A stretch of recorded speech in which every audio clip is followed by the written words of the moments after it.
सुप्रभात। Class 12th है।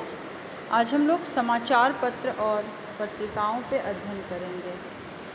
दुनिया में अखबारी पत्रकारिता को अस्तित्व में आए 400 साल हो गए हैं, लेकिन भारत में इसकी शुरुआत सन 1780 में जेम्स ऑगस्ट हिकी के बंगाल गजट से हुई, जो कलकत्ता से निकला था, जबकि हिंदी का पहला साप्ताहिक पत्र उदंत मार्तंड भी कलकत्ता से ही सन 1826 में पंडित जुगल किशोर शुक्ल के संपादन में निकला था। गांधी जी को हम समकालीन भारत का सबसे बड़ा पत्रकार कह सकते हैं, क्योंकि आज़ादी दिलाने में उनके पत्रों ने महत्वपूर्ण भूमिका निभाई। आज़ादी के पहले के प्रमुख पत्रकारों में गणेश शंकर विद्यार्थी, माखनलाल चतुर्वेदी, महावीर प्रसाद द्विवेदी, बाबूराव विष्णुराव पराड़कर, प्रताप नारायण मिश्र, शिवपूजन सहाय, रामवृक्ष वेनीपुरी और बालमुकुंद गुप्त हैं। उस समय के महत्वपूर्ण अखबारों और पत्रिकाओं में केसरी, हिंदुस्तान, सरस्वती, हंस, कर्मवीर, आज, प्रताप, प्रदीप और विशाल भारत आदि प्रमुख हैं।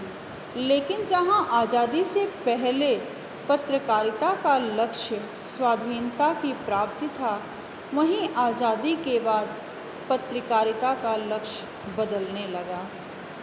शुरुआती 2 दशकों तक पत्रकारिता राष्ट्र निर्माण के प्रति प्रतिबद्ध दिखती थी, लेकिन उसके बाद उसका चरित्र व्यावसायिक और प्रोफेशनल होने लगा।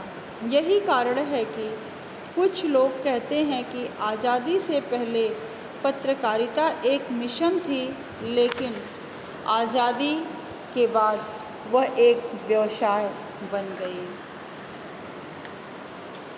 जनसंचार में रेडियो की भी अहम भूमिका है।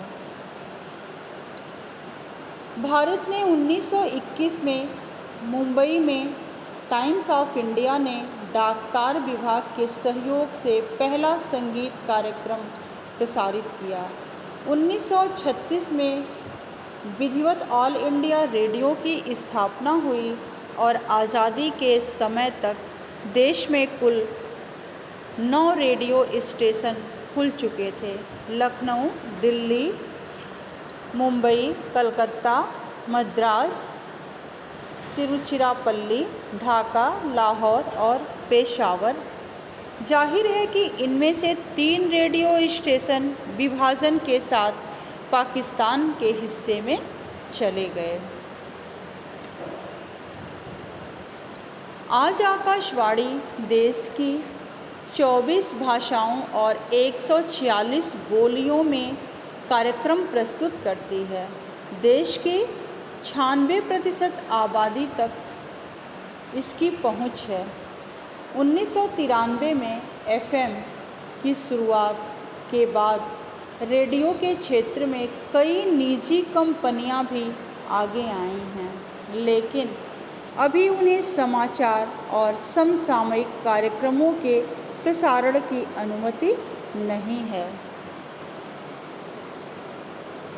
धन्यवाद।